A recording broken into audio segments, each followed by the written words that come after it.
नमस्कार दर्शक बंधु। आज भिडियो रे आम आलोचना करिबा कि ग्रहण समय आमर खाद्यपेय किपरि हेबा उचित। पराग बा ग्रहण समय कौन खाइबे एवं केउ सब सावधानता अवलंबन करिवे से विषय रे आज मु आपनको विशेष सूचना देबी। खाद्य विषाक्त हुए कि बंधुगण विश्वास करा जाए जे ग्रहण समय वायुमंडल रे अल्ट्राभायोलेट रश्मिर प्रभाव बढ़ी जाए जहाँ रंधा खाद्य को शीघ्र खराब कर दिए। तेणु यही समय पाक त्याग करने सबुठ उत्तम अटे। तुलसी पत्र चमत्कार। किंतु जदि आपण घरे खाद्य बड़ी तेबे गोटे जिनिस निश्चय करंतु, तुलसी पत्र।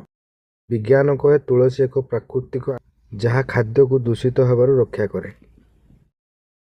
केउ मानक पई छाड़ रही। शास्त्र अनुसार शिशु, वृद्ध, रोगी एवं गर्भवती महिला मानक पई एही नियम कोहल करा जायछि। सेमाने निज स्वास्थ्य अनुसार हालुका खाद्य ग्रहण करिपारिबे। वैज्ञानिक कारण कौन रही? विज्ञान अनुसार ग्रहण बेले पाचन प्रक्रिया टिके मंथर होइताए। तेणु एही समय अधिक तेल मसला युक्त खाद्य न खाई सहजरे हजम होउतबा हालुका खाद्य खाइबा उचित।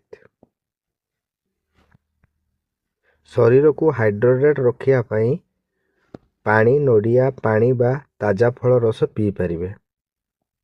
अधिक मसला युक्त खाद्य बाहर पोड़ा छणा बा अधिक तेल मसला खाद्य यही समय न खाइबा भल, कारण यह एक एसिडिटी बा पेट समस्या करि पारे।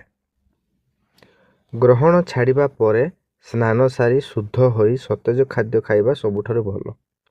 आशा करुछि तथ्य आपनको पई सहायक हबो। जदि वीडियो भल लागिला तेबे लाइक करंतु एवं चैनल को सब्सक्राइब करंतु। धन्यवाद।